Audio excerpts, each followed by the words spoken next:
नमस्कार दोस्तों, स्वागत है आपका प्रयास एजू हब के इस डिजिटल मंच पे। मैं कमल बाजी और आप मेरे साथ देख रहे हैं पीएसआई टास्क आधारित टेस्ट सीरीज के मैथ्स के क्वेश्चनों का सॉल्यूशन मैं आपको करवाता हूं। देखो, ए और बी की आय का अनुपात 2:3 है, उनके व्यय का अनुपात 1:2 है, बी के व्यय का 90% ए की आय के बराबर है और ए और बी की बचत का अनुपात पूछ लिया। देखो बंधु, ऐसे प्रश्नों को अपन दो तरीके से कर सकते हैं। सबसे पहले तो ए और बी की इनकम का रेशियो क्या है, ए और बी के इनकम का रेशियो क्या है, आय का अनुपात। ए और बी के आय का अनुपात 2:3 है। ओके, 2 अनुपात कितना है, 3 है। चलो ठीक है। और इनके व्यय का अनुपात कितना है, व्यय का अनुपात है 1 अनुपात कितना, 2। ओके, 1 अनुपात कितना हो गया, 2 हो गया। चलो ठीक है। कह रहा है कि ए के व्यय का बी के व्यय का 90% ए की आय के बराबर है। एक तो आप ऐसे कर सकते हो इन प्रश्नों को, देखो कैसे कि सपोज आप कहो कि सर ए की आय 2x और बी की आय 3x मान ले, ए का एक्सपेंडिचर 1y और बी का एक्सपेंडिचर 2y मान ले, तो इनकी बचत का देखो जो अनुपात आएगा ना, वो कैसे आएगा। बचत का अनुपात आएगा 2x ए की आय है, उसमें से ए का खर्चा घटा लो y, तो ए की बचत आ जाएगी। और बी की आय 3x है, उसमें से बी का खर्चा 2y घटा लो, ये बी की बचत आ गई, बचत का अनुपात आ गया। लेकिन मेरे पास में ना x है और ना y है, तो अपन एक काम कर सकते हैं यहाँ पे, और वो काम ये है कि यहां से रेशियो निकाल सकते हैं। बी के व्यय का 90% ए की आय के बराबर है।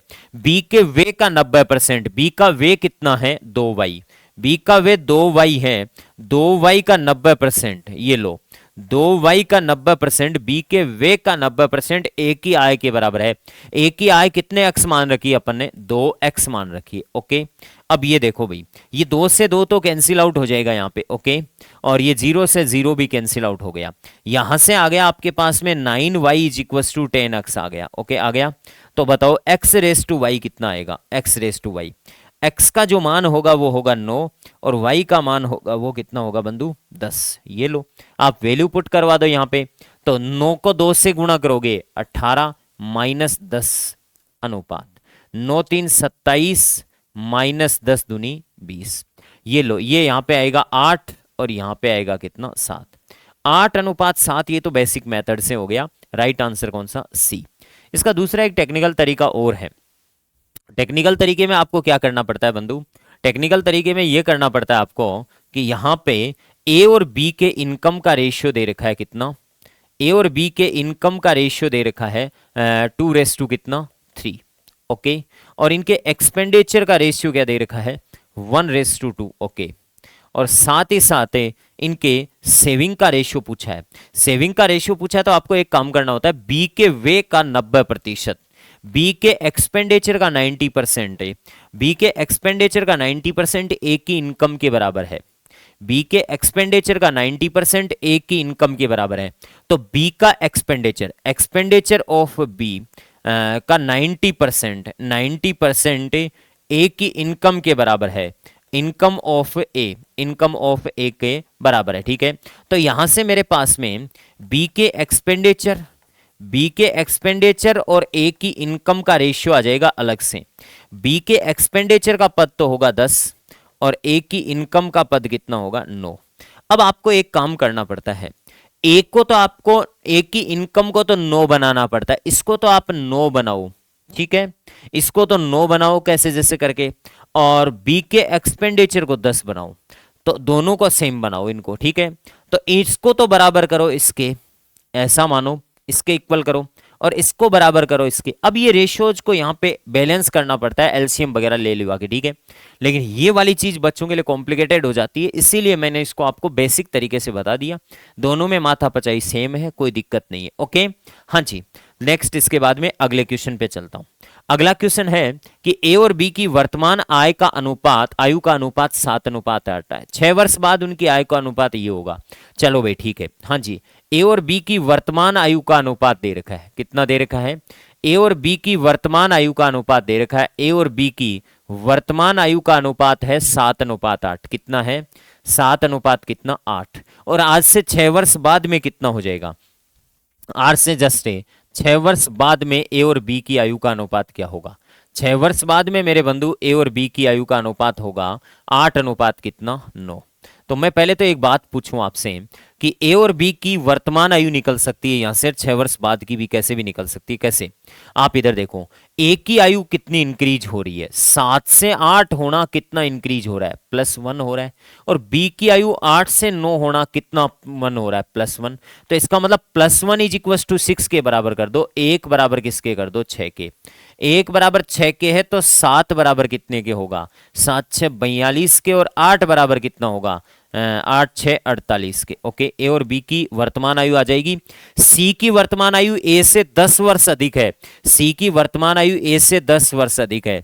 इसका मतलब सी आज कितने वर्ष का है, 52 वर्ष का है। ठीक है, तो कह रहा है सी की वर्तमान आयु वर्षों में क्या होगी, तो सी की वर्तमान आयु कितनी होगी दोस्तों, 52 वर्ष हो जाएगी यहां से। ठीक है, नेक्स्ट इसके बाद में अगला क्वेश्चन। अगला क्वेश्चन ये कह रहा है एक विद्यालय में 3 विद्यार्थी हैं। ठीक है, एक विद्यालय के 3 विद्यार्थियों ए बी सी के प्रतिस्पर्धा में 3:4:5 में नगद पुरस्कार प्राप्त करते हैं। ठीक है, कोई बात नहीं। एक विद्यालय में 3 अभ्यर्थी है ए बी सी। ठीक है, नगद पुरस्कार किस अनुपात में प्राप्त करते हैं, 3:4:5 में। तो ए बी और सी को जो पुरस्कार राशि है वो किस अनुपात में दी गई है, 3:4:5 में नगद पुरस्कार दिया गया है। क्या दिया गया है, नगद पुरस्कार दिया गया है। ठीक है, नगद पुरस्कार दिया गया है। ओके, चलो ठीक है। अब देखना बंधु, इनके बाद विद्यालय के प्राचार्य ने प्रत्येक विद्यार्थी को 400 रुपए और दे दिए। परिणाम स्वरूप इनके नगद पुरस्कार का अनुपात कितना हो गया, ये तो पहले का था और बाद में कितना हो गया, बाद में यही अनुपात बदलकर हो गया 5:6:7 हो गया। ओके, तो बी को प्रतिस्पर्धा में कितनी राशि मिली थी। ठीक है, हाँ जी, किसी प्रतिस्पर्धा में कितनी राशि मिली थी इसमें पूछा है। प्राचार्य ने जो दिया था वो अलग दिया था, ये प्राचार्य ने दिया था। प्राचार्य की राशि प्रत्येक को 4000 अलग है। तो मुझे एक बात बताओ, एक को कितना बढ़ गया प्राचार्य को देने के बाद में, प्राचार्य के देने के बाद में ए की राशि 2 बढ़ गई, बी की राशि भी प्राचार्य के देने के बाद में 2 बढ़ गई, और सी की राशि भी प्राचार्य के देने के बाद में 2 बढ़ गई। यही 2 किसके बराबर कर दो, 4000 के। 2 बराबर 4000 है तो 1 बराबर कितना होगा, 2000। 1 बराबर 2000 होगा तो कह रहा है कि बी को प्रतिस्पर्धा में कितना मिला था, तो बी को प्रतिस्पर्धा में तो 4 ही मिला था, ये तो प्राचार्य ने दे दिया था। ठीक है, तो 4 को 2 से गुणा कर दो। प्रतिस्पर्धा में बी को कितना मिला था, 8000। प्रतिस्पर्धा में बी को 8000 मिला था, लेकिन प्रतिस्पर्धा के बाद में बी को कितना हो गया, 12000 हो गया। ठीक बात है, तो ये पूछ रहा है एबीसी 3 विद्यार्थियों को किसी कंपटीशन में 3:4:5 में पैसा प्राप्त हुआ। इसके बाद प्राचार्य ने इतना इतना दे दिया, तो परिणाम स्वरूप ये नगद पुरस्कार का अनुपात हो गया। तो बताओ बी को प्रतिस्पर्धा में कितनी राशि मिली थी, तो प्रतिस्पर्धा में बी को कितनी मिली थी, 8000 रुपए मिली थी। ओके, नेक्स्ट इसके बाद में अगला क्वेश्चन। श्री पंडित के पास में 950 सोने के सिक्के थे। ये सिक्के उसने अपनी 3 बेटियों ललिता, अमिता और नीता में बांट दिए। ठीक है, ललिता ने 25 सोने सिक्के अपने पति को दे दिए, अमिता ने 15 सिक्के दान में दे दिए और नीता ने 30 सिक्के के आभूषण बनवा लिए। इनके पास बचे हुए सिक्कों का क्रमशः अनुपात ये है। तो अमिता को श्री पंडित ने कितने सोने, अमिता को श्री पंडित से कितने सोने के सिक्के मिले थे। सिंपल सी बात है, इधर देखना बंधु। श्री पंडित के पास में जो भी सिक्के थे उसने अपनी 3 बेटियों में बांट दिए। 3 बेटियों में ललिता, अमिता और नीता, ललिता, अमिता और मीता, ललिता, अमिता और नीता में इसने बांट दिए। ओके, ललिता को सिंबल एल से लिख देता हूं, अमिता को ए से और नीता को किससे, एन से। ओके, मैं बांट दिए। ललिता ने किस रूप में बांटे हमें अभी तक नहीं पता।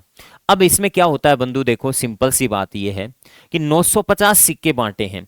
अब क्या किया कि इसने ललिता ने 25 सोने के सिक्के अपने पति को दे दिए। मतलब ललिता के पास 25 सोने के सिक्के आज नहीं है। ठीक है, कोई बात नहीं। अमिता ने 15 सिक्कों के दान दे दिया, मतलब अमिता के पास में भी ये 15 सिक्के नहीं है। और नीता ने 30 सिक्के के आभूषण बनवा लिए, मतलब नीता के पास में भी 30 सिक्के नहीं है। इन्हें किसी ने किसी रूप में सिक्कों को निकाल दिया अपने से। ठीक है, तो ललिता ने 25 निकाले, अमिता ने 15 निकाले और नीता ने 30। तो ललिता ने 25, अमिता ने 15 और नीता ने कितने, 30। ऐसे सिक्के इन्होंने मान लो निकाल दिए। तो इनको सबका ऐड कर लो आप, ये 10 और ये हो गया 3 3 6 और एक कितना 7, 70 सिक्के इन्होंने निकाल दिए। 70 सिक्के इन्होंने कैसे जैसे निकाल दिए, 70 निकाल दिए तो बंधु 950 में से 70 तो गए, 950 में से 70 गए तो ये बच गए 780। कितने बच गए, 780 बचेंगे ना, हाँ जी 780 बच गए, ठीक है 780 बच गए आपके, सॉरी 880 बच गए। 880 सिक्के इनके पास में आज बच गए, तीनों के पास में 880 सिक्के। अब किस अनुपात में है, 20 अनुपात 73 अनुपात 83 के अनुपात में है। 20, 73 और 83 के अनुपात में 880 सिक्के हैं। बताओ बंधु यहां से कुल योग कितना, कुल सिक्के कितने, तो यहां से कुल सिक्के 3 3 6, कैरी फॉरवर्ड कुछ नहीं करेगा, 8 7 15 और 2 17, 176। 176 नहीं चाहिए हमें, कितने चाहिए, 880 चाहिए, 880 सिक्के चाहिए। बताओ बंधु इसको किससे गुणा कर दे, 5 से गुणा करने पर मामला सेट है। 5 से 6 पंजो 30, 5 7 35 और 3 38, 5 और 3 8, ठीक है 5 से गुणा कर दो। तो हमें अमिता के पास, अमिता को कितने सिक्के मिले थे वो निकालने हैं, तो 5 से गुणा कर देंगे तो 7 3 5 15 और 7 5 35 और 1 36, 365 सिक्के आज हैं। 365 सिक्के क्या है, आज हैं, आज हैं। लेकिन इस अमिता ने 15 सिक्के दान में दे दिए थे, 15 सिक्के दान में दे दिए थे, तो श्री पंडित ने वो 15 सिक्के इसको और दिए थे, ठीक है।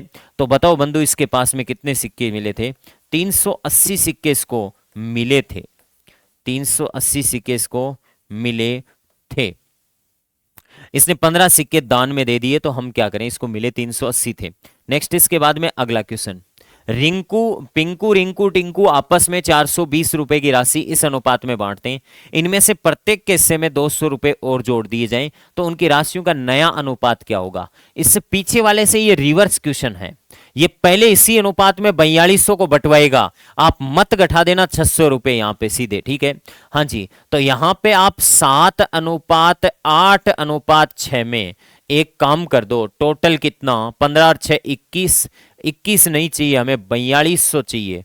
तो 21 को 4200 बनाने के लिए 200 से मल्टीप्लाई कर दो, और 200 से मल्टीप्लाई करोगे तो ये हो जाएगा 1400, और 800 को 200 से मल्टीप्लाई करोगे तो ये हो जाएगा 1600, और 600 को 200 से मल्टीप्लाई करोगे तो ये हो जाएगा बंधु 1200, ठीक है। अब प्रत्येक को 200 रुपए और दे रहे हो आप, प्रत्येक को 200 रुपए और दे रहे हो, तो इसमें 200 प्लस कर दो, ये 1600 हो जाएंगे। और 200 1600 में ऐड करोगे तो कितना होगा, 1600 में 200 ऐड करोगे तो 1800 हो जाएगा, और 200 1200 में ऐड करोगे तो कितना होगा, 1400 हो जाएगा। अब इनका अनुपात चाहिए आपको, और अनुपात चाहिए तो सीधी सी बात है, 2 2 0 से 2 2 0 तो कट गया, 2 का भाग 16 में 8 बार, 2 का भाग 18 में 9 बार, 2 का भाग 14 में 7 बार, तो ये 8 9 और 7 का अनुपात आ जाएगा। 8 9 और 7 का अनुपात कौन से ऑप्शन में पड़ा है, चौथे ऑप्शन में पड़ा है। नेक्स्ट इसके बाद में अगला क्वेश्चन, एक कॉलेज में बॉयज एंड गर्ल्स की संख्या का अनुपात 3 अनुपात 2 है। ओके, बॉयज एंड गर्ल्स की संख्या का अनुपात 3 अनुपात 2 है। एक काम कर लेते हैं अपन, इस कॉलेज में बॉयज की संख्या 300 मान लेते हैं, और गर्ल्स की संख्या कितनी मान ले, 200 मान ले। बॉयज एंड गर्ल्स की संख्या का अनुपात 3 अनुपात 2 है, तो बॉयज को 300 और गर्ल्स को कितना 200।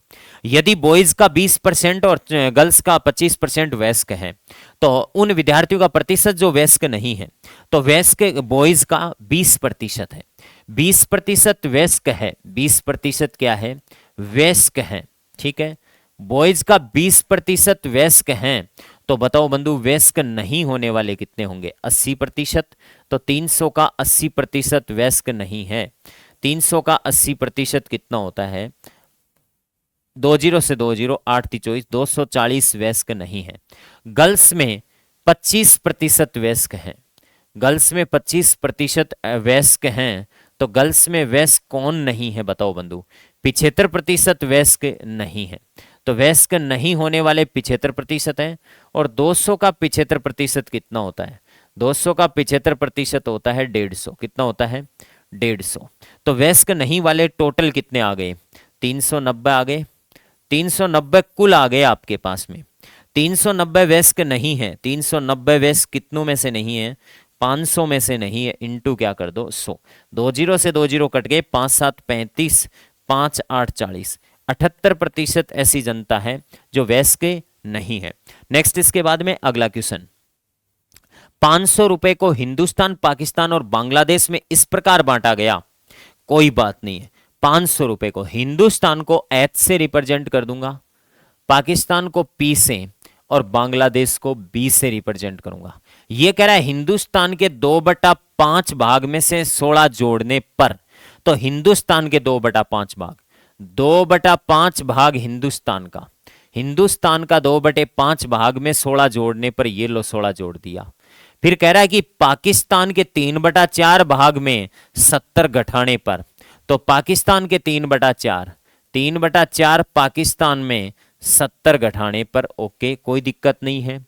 बांग्लादेश के 3/5 में 4 कम करने पर, तो बांग्लादेश के 3/5 बांग्लादेश का, और बांग्लादेश के 3/5 में से कितना कम करने पर, 4 कम करने पर इनके हिस्से बराबर हो जाते हैं। ये तो गजब बात बोल दी, इनके हिस्से सबके क्या हो जाते हैं, बराबर। इनके टुकड़े सबके क्या हो गए बंधु, बराबर। तो भारत का 2/5 प्लस 16, पाकिस्तान का 3/4 माइनस 70 और बांग्लादेश का 3/5 माइनस 4 बराबर हैं। तो इनको सबको बराबर किसके मान लूं, के। ये के एक नई चीज मान ली, इन सब के बराबर, ओके। इनसे हिंदुस्तान, पाकिस्तान और बांग्लादेश का वैल्यू आ जाएगा। बताओ बंधु, इसको बराबर करूंगा तो 2h/5 पे प्लस 16 इज इक्वल टू के करूंगा, तो के एच का मान कितना आएगा, के माइनस 16 घटेगा। पहले तो के माइनस 16 होगा और फिर उसको 5 से गुणा किया जाएगा और 2 का क्या लगेगा, भाग। इसी प्रकार से मुझे पाकिस्तान का वैल्यू निकालना है। तो पाकिस्तान का वैल्यू आएगा, के में 70 जुड़ेगा, उधर जाके 70 जुड़ेगा और फिर उसको 4/3 से गुणा करना पड़ेगा। इसी प्रकार से बांग्लादेश की वैल्यू 4 उधर जुड़ेगा तो के प्लस 4 होगा कि नहीं होगा, इंटू 5 से गुणा और 3 का भाग वज्र गुणा में। अब बताओ इन सब के योग कितने आ रहे हैं, इन सब का योग कितना आ रहा है ये बताओ।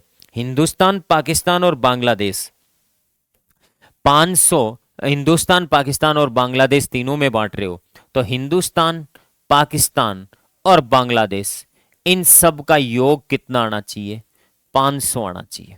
योग 500 आना चाहिए। तो सिंपल सी बात यह है कि 5/2 और के माइनस कितना 16, ओके, प्लस 4/3 के प्लस 70 प्लस 5/3 के प्लस 4 बराबर टोटल कितना है 500। टोटल कितना है 500। मैं इनका एलसीएम कितना ले लूं, सबका एलसीएम 6 ले लूं। 2 का भाग 6 में 3 बार, 3 को 5 से गुणा किया 15, तो ये अंदर गुणा हो जाएगा 15 के माइनस 15 को 16 से गुणा करेंगे, 15 6 90, 9 कैरी फॉरवर्ड और 15 और 9 कितना हो जाएगा 24, 240, या 15 इंटू 15 225 में 15 जोड़ दो 240, प्लस का चिन्ह, 3 का भाग 2 बार, 4 दूनी 8, तो 8 के प्लस से 560, 8 7 56, प्लस 3 का भाग 2 बार 10 के प्लस 40 बराबर कितना आ गया 500। इस 500 को तो उधर 6 से गुणा कर देना, 15 के और 10 के 25 के, 25 और 8 कितना 33 के, ओके 33 के। ये मेरे बंधु बताओ 240 घटाऊंगा मैं 560 में से, तो प्लस का बचेगा मेरे पास में 300 कितना 320, कितना बचेगा 320 बचेगा, प्लस कितना है 40 बराबर कितना 5 6 30 से 3000, कितना आ गया 3000। थोड़ा सा देख लेना, 5 6 30 3000। अब बताओ बंधु मेरे को यहां से कि ये 360 घटाऊंगा मैं तो 33 के बराबर कितना आएगा, 360 घटाऊंगा, 300 घटाऊंगा 2700 और 60 और घटाऊंगा तो 2640 आ जाएगा, ओके। अब बताओ 11 का भाग इसमें जाता है कि नहीं जाता है। पहली बात तो 3 का और 11 का 33 का सब का जाएगा, 11 का भाग इधर 3 बार और 11 दूनी 22, 11 4 44, 240, 240 में अपन भाग देंगे, सॉरी 240 में 3 का भाग देंगे, 3 8 24 80 आ गया। ये 80 के का मान आ गया, तो हिंदुस्तान का भाग ज्ञात करना है। और हिंदुस्तान का भाग ज्ञात करना है तो हिंदुस्तान का मेरे पास में कितना था, हिंदुस्तान का था 5/2, 5/2 गुणा के माइनस 16, तो के का मान 80 है, 80 माइनस कितना 16। ये लो साहब, हिंदुस्तान का भाग आ जाएगा 5/2 गुणा 64 आ गया क्या, और 64 का कितना होता है 32, 2 का भाग 32 बार गया, और 150 और 10 160, तो ये हिंदुस्तान का भाग कितना आ गया 160। बड़ा ही अच्छा प्रश्न था, क्योंकि एसआई वगैरह की एग्जाम में कुछ बड़े प्रश्न आते हैं कैलकुलेशन के लिए, आज से कुछ बड़े लेवल, मतलब इतने, मतलब लाइनें 3 4 5 लाइनें मिल सकती है प्रश्न में, ठीक है। हाँ जी, पुरुषों और महिलाओं के मध्य कुल बांटी गई तनख्वाह का अनुपात 6:5 है। पुरुषों और महिलाओं के मध्य कुल तनख्वाह का अनुपात, मेरे बंधु बताओ, कुल तनख्वाह का अनुपात 6 कितना है 5। पुरुष और महिलाओं के मध्य, पुरुष और महिलाओं के मध्य कुल बांटी गई तनख्वाह का अनुपात कितना है 6:5। प्रत्येक महिला और प्रत्येक पुरुष को, उल्टा है भाई, यहां पहले पुरुष है, ये गया कई लोगों का, मुझे पता है गया, पुरुष और पहले महिला है, और अब यहां पे पहले महिला, प्रत्येक महिला को पहले लाइन देखो कौन सी लिखी हुई है साहब, प्रत्येक महिला को और प्रत्येक पुरुष को मिलने वाली तनख्वाह का अनुपात 3:2 है। तो प्रति व्यक्ति जो तनख्वाह का अनुपात है, प्रति व्यक्ति जो तनख्वाह का अनुपात है, पुरुषों को प्रति व्यक्ति कितना मिल रहा है, पुरुषों को 2 मिलेगा, तो महिलाओं को कितना मिलेगा 3 मिलेगा, कितना मिलेगा 3। तो पुरुष और कुल महिलाओं की संख्या का अनुपात, पुरुष और कुल महिलाओं की संख्या का अनुपात पूछा है, तो अपन एक काम करते हैं, पुरुषों को कुल 6 रुपए मिले और प्रति पुरुष को 2 रुपए, महिलाओं को कुल 5 मिले और प्रति महिला को 3, तो प्रति व्यक्ति संख्या का अनुपात आ जाएगा 3:5 बटे कितना 3। 3 से वज्र गुणा कर देंगे या 3 से गुणा करेंगे तो 9 कितना आएगा 5। और ये 9:5 कौन से ऑप्शन में पड़ा है, इस बी में पड़ा है। कई लोगों ने क्या किया, सीधा किया है, पुरुष और महिलाओं के मध्य बांटी गई तनख्वाह का अनुपात 6:5, प्रत्येक महिला और प्रत्येक पुरुष से लाइट ले लिया प्रश्न को, 3 कितना 2, 6/3 कर दिया और 5/2 कर दिया, 5/2 किया तो बताओ ये आया, इसको दोनों को किससे गुणा कर दूं मैं, सपोज 6 से ही गुणा कर दूं दोनों को, और 6 से गुणा करूंगा तो 3 का भाग 2 बार, 2 बार 6 दूनी 12, और 5 इसका 3 बार, 3 5 15, हुआ कि नहीं हुआ, ठीक है।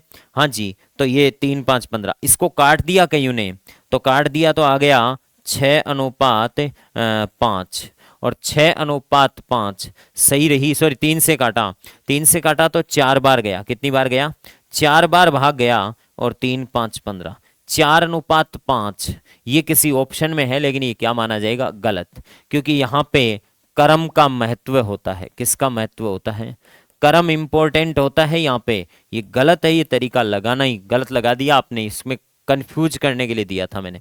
ओके नेक्स्ट अगला, एक डिब्बे में 5 रुपए 2 रुपए और 1 रुपए के सिक्कों के मूल्य का अनुपात दे रखा है। एक डिब्बे में 5 रुपए, ये कॉइन्स वाला प्रश्न बड़ा इंपॉर्टेंट होता है, इसीलिए इसको बार बार यूज कर रहा हूं मैं। 1 रुपए 2 रुपए, 5 रुपए 2 रुपए और 1 रुपए के सिक्कों की इस मूल्य का अनुपात दे रखा है, इनकी कीमत दे रखी है, मूल्य का अनुपात 15:4:2 है। तो डेफिनेटली मूल्य का अनुपात है तो संख्या का अनुपात निकाल लो, क्योंकि टोटल संख्या देता है। 5-5 रुपयों का मूल्य 15 है तो 3 सिक्के होंगे, 2-2 रुपयों का मूल्य 4 रुपए है तो 2 सिक्के होंगे, 1-1 रुपए का मूल्य अगर 2 रुपए है तो 2 सिक्के होंगे। तो बताओ कुल सिक्के कितने हो गए, कुल सिक्के यहाँ पे बैग में 3 और 4 कितने 7, 7 नहीं चाहिए, कितना चाहिए 112 कुल सिक्के चाहिए, 112 सिक्के चाहिए, तो 7 एकम 7, 7 6 42, 16 से। तो 2 रुपए के कितने सिक्के हैं, तो 2 रुपए के 16 से गुणा करोगे कितने 32 सिक्के हैं, कितने सिक्के हैं 2 रुपए के 32 सिक्के हैं, ये इसका क्या हो जाएगा उत्तर हो जाएगा, क्या हो जाएगा उत्तर हो जाएगा। राइट आंसर कौन सा हो जाएगा बी। नेक्स्ट इसके बाद में अगला और लास्ट क्वेश्चन, y x+3 के समानुपाती है। अगर बंधु a समानुपाती b के होता है तो इसका मतलब होता है a/b बराबर कांस्टेंट, कांस्टेंट होता है। इट मीन से a1/b1 इज इक्वल्स टू होता है A2 अपॉन B2। समानुपाती से ये रिजल्ट निकल कर आता है। तो मैं ये कह सकता हूं y x प्लस 3 के समानुपाती हैं। तो y1 अपॉन x प्लस 3 का 1 इज इक्वल्स टू होगा y2 अपॉन x प्लस 3 वाला 2। अब बताओ भाई यहां से ये y का मान 8 है, y का मान 8 है तब जब x का मान 1 है। तो x का मान 1 है तो 1 प्लस 3। ये कह रहा है कि x बराबर 2 के लिए तो 2 प्लस 3 5। y का मान कितना होगा, y2 का मान पूछा है। ये देखो y2 का मान तो आ गया 8/4 गुणा 5 बराबर y2 आ गया। 2 5 10 आ जाएगा। तो 10 कौन से ऑप्शन में है, डी ऑप्शन में। ओके दोस्तों, थैंक यू। नमस्कार। आज SI task based test series के दूसरे पेपर का हम रीजनिंग का सॉल्यूशन इसमें देखने वाले हैं। तो रीजनिंग के 10 प्रश्न आपको इसमें अंदर देखने को मिले जो कथन, निष्कर्ष और कथन तर्क पर आधारित अलग अलग प्रश्न थे। तो कैसे हैं ये प्रश्न और किस प्रकार से हमें इन चीज़ों को सही या गलत क्या करना है उनके बारे में हम चर्चा करते हैं। तो आइए क्या कहता है पहला प्रश्न हमारा। देखो क्वेश्चन क्या कहता है कि दिए गए कथन को पढ़ें और निर्णय लें कि कौन से निष्कर्ष तार्किक रूप से कथन का अनुसरण करते हैं। कथन क्या बोला जा रहा है यहाँ पे, कथन के बारे में अगर हम देखें तो उसमें कहा जा रहा है कि कथन इस नौकरी के लिए न्यूनतम योग्यता एमटेक है। हालांकि देखो कोई भी अब नौकरी है उसकी जो न्यूनतम योग्यता है वो क्या है, एमटेक है।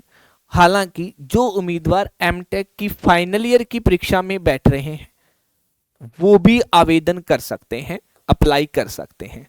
तो ये एक सूचना दी गई है, ठीक है। तो पहला निष्कर्ष, क्या सभी उम्मीदवार जो अभी पोस्ट ग्रेजुएट होने वाले हैं, देखो न्यूनतम एमटेक है तो पोस्ट ग्रेजुएट ही है, वे चुने गए उम्मीदवारों की सूची में होंगे। देखो अगर न्यूनतम योग्यता एमटेक है तो योग्यता सूची में एमटेक वाले ही होंगे, लेकिन उसने क्या कह दिया, सभी। अब सभी का सिलेक्शन हो ये तो कोई परमानेंट बात नहीं है, निश्चित बात नहीं है। और निष्कर्ष का मतलब होता है निश्चित रूप से होने वाली बात। इसका मतलब सभी उम्मीदवारों का चयन होगा ऐसा कोई जरूरी नहीं है। दूसरी बात, न्यूनतम एमटेक योग्यता वाले, बिल्कुल न्यूनतम एमटेक योग्यता वाले ही उम्मीदवारों की सूची में होंगे, लेकिन फिर से इसने क्या कह दिया, सभी उम्मीदवार सूची में होंगे। जिसने भी एमटेक करी है वो सभी ही उसके अंदर सिलेक्ट हो जाएं ऐसा कुछ निश्चित नहीं हो सकता। उनमें से हालांकि उन्हीं में से सिलेक्ट होंगे लेकिन सभी सिलेक्ट नहीं होंगे। इसलिए ना तो पहला निष्कर्ष निकलेगा और ना ही दूसरा निष्कर्ष यहाँ पे निकल सकता है। समझ आई बात ही थी। तो चीजों को बहुत सोच समझ के और आगे लेकर आप उन चीजों को करेंगे तभी आपका क्वेश्चन आसान होगा और आप क्वेश्चन अच्छे से कर सकते हैं। चलिए नेक्स्ट प्रश्न पे बढ़ते हैं। अगला प्रश्न क्या कहता है, जो अफसरशाह होते हैं, जो ब्यूरोक्रेट्स होते हैं, वो केवल बुद्धिमान लड़कियों से शादी करते हैं। केवल बुद्धिमान अफसरशाह कोई भी हो, अगर उसकी शादी हुई है तो वो बुद्धिमान लड़की से ही होगी, ठीक है। और अंकिता क्या है, बुद्धिमान है। तो अब आप बताइए क्या अंकिता किसी अफसरशाह से शादी करेगी। देखो बात क्या है, उस चीज को सुनना। उसने कहा है कि कंडीशन किस पे लगाई गई है, अफसरशाह पे लगाई गई है कि अफसरशाह केवल बुद्धिमान लड़कियों से ही शादी करेंगे। तो अगर मैं यहाँ पे देखूं तो अंकिता किससे शादी करती है ये कोई कंडीशन नहीं है, बट अंकिता अफसरशाह से शादी करने के लिए योग्य है क्योंकि वो क्या है, बुद्धिमान है। तो अंकिता किसी अफसरशाह से शादी करेगी, निश्चित नहीं है, कर भी सकती है। और अंकिता किसी अफसरशाह से शादी नहीं करेगी, यह भी निश्चित नहीं है, कर भी सकती है और नहीं भी। मतलब अंकिता उनसे शादी करेगी या नहीं करेगी ये उस पे डिपेंड करता है, अंकिता पे। अफसरशाह केवल बुद्धिमान लड़कियों से ही शादी कर सकता है। अंकिता बुद्धिमान है तो किसी से भी शादी करे। तो इसमें जो हमारे पास आंसर जो आएगा कि या तो पहला होगा, देखो अंकिता या तो अफसरशाह से शादी कर लेगी या नहीं करेगी। तो इसमें जो आंसर हमें देखने को मिलेगा वो कौन सा ऑप्शन देखने को मिलेगा, बी ऑप्शन, कि या तो पहली घटना घटित होगी या दूसरी घटना घटित हो सकती है। आगे चलते हैं, क्या कहता है, आपको अधिकार की जरूरत तभी होती है जब आप कुछ हानिकारक करना चाहते हैं। क्या कहना चाहता है, आपको अधिकार तब चाहिए होता है जब आप कुछ क्या करना चाहते हैं, हानिकारक करना चाहते हैं। अन्यथा प्यार सब कुछ करवाने के लिए क्या है, पर्याप्त है। देखो क्या कहना चाहता है वो आपको, कि आपको अधिकार तब चाहिए जब आप कुछ हानिकारक कर रहे हैं, वरना तो प्यार से भी कुछ ना कुछ हो सकता है। तो क्या होना चाहिए, ताकत हानिकारक है? नहीं, ऐसा तो कुछ नहीं बोला उसने कि ताकत या अधिकार से कुछ हो रहा है तो वो हानिकारक है, हम कुछ नहीं कह सकते। प्यार सब कुछ कर सकता है, अन्यथा प्यार सब कुछ करवाने के लिए क्या है, पर्याप्त है। तो प्यार सब कुछ कर सकता है, इसके बारे में आपको यहाँ पे बताना था। देखो अगर देखा जाए तो अन्यथा प्यार सब कुछ करवाने के लिए पर्याप्त है, ठीक है, लेकिन अब कैसा क्या है, चीजें वो स्पष्ट रूप से निकल के नहीं आ पा रही हैं, तो इसमें भी आंसर जो होगा वो ना तो पहला है और ना ही दूसरा है। ठीक है, तो यहां भी हम किसी के बारे में निर्णय नहीं ले पा रहे कि क्या करवाने के लिए पर्याप्त है, कितना कुछ करवाने के लिए, तो वो चीज कोई हम कंफर्मेशन में नहीं कह सकते हैं। ठीक है, आगे क्या कहते हैं, रवि एक उद्यमी है और रवि एक अच्छा व्यक्ति है। उद्यमी है तो बिजनेसमैन है, सॉरी क्या बोला है, रवि की कंपनी में कितने लोग काम करते हैं, 100 लोग। अब अगर उसकी कंपनी है तो इसका मतलब वो क्या है, उद्यमी तो है इसका मतलब। अब रवि पर्सन कैसा है, एज ए नेचर वाइज अच्छा है बुरा है, हम उसके बारे में कुछ स्पष्ट यहां पर नहीं कह पाएंगे। तो इसलिए यहां पे जो आंसर बनेगा वो आपका जो बनेगा केवल पहला निष्कर्ष, कि यहां पर जो आंसर होगा वो डी होगा, कि केवल पहला निष्कर्ष यहां पे क्या होता है, अनुसरण करता है। ठीक है, तो कोई भी कंपनी है तो वह उद्यमी तो है कहीं ना कहीं। कार्यालय में क्वेश्चन क्या कहता है सुनिए, कार्यालयों में कंप्यूटर के सामने 9 घंटे तक बैठने वाले कर्मचारियों के लिए आंखों के स्वास्थ्य को सुनिश्चित करने के लिए स्क्रीन गार्ड का उपयोग अनिवार्य कर देना चाहिए। कह रहा है कि 9 घंटे तक बैठने वाले कर्मचारियों के लिए आंखों के स्वास्थ्य के लिए क्या होना चाहिए, स्क्रीन गार्ड का उपयोग अनिवार्य होना चाहिए। तो क्या हाँ, आंखों की सुरक्षा के लिए हमेशा स्क्रीन गार्ड पहनना कहीं ना कहीं अच्छा होता है, या नहीं कर्मचारियों के लिए ऐसी व्यवस्था करना संभव नहीं है? देखो संभव तो हो सकता है, तर्क क्या है कि सुरक्षा के लिए तो कहीं ना कहीं हाँ जरूरी होगा, तभी तो ये बात कही जा रही है। हम कहें कि ऐसी व्यवस्था हो नहीं सकती तो ये एक तर्क मजबूत नहीं है, एक वीक आर्ग्यूमेंट है कि व्यवस्था नहीं हो सकती। हम कहेंगे कि पहला तर्क आंखों की सुरक्षा के लिए ऐसा कार्य करना अच्छा होता है, तो यहाँ पे तर्क मजबूत कौन सा होगा, पहला तर्क यहाँ पे क्या होगा, मजबूत होगा। ठीक है, आगे क्या कहता है, तर्क में मेन आपको यह बताना होता है कि कौन सा तर्क मजबूत है और कौन सा नहीं है। क्या है, क्या शिक्षकों को विद्यालय का समय समाप्त होने के बाद ट्यूशन लेने की अनुमति होनी चाहिए? कोई व्यक्ति कह रहा है कि क्या टीचर्स को विद्यालय पूरा होने के बाद भी ट्यूशंस देनी चाहिए या नहीं, तो वो कहता है हाँ, इससे शिक्षकों को अतिरिक्त आय प्रदान करने में मदद मिलेगी। दूसरा कह रहा है नहीं, इससे विद्यालय में पढ़ाने की क्या होगी, गुणवत्ता। मीन एज ए आप एक गवर्नमेंट टीचर हैं तो आपको सरकार अलाउ नहीं करती है कि आप ट्यूशंस पढ़ाएं।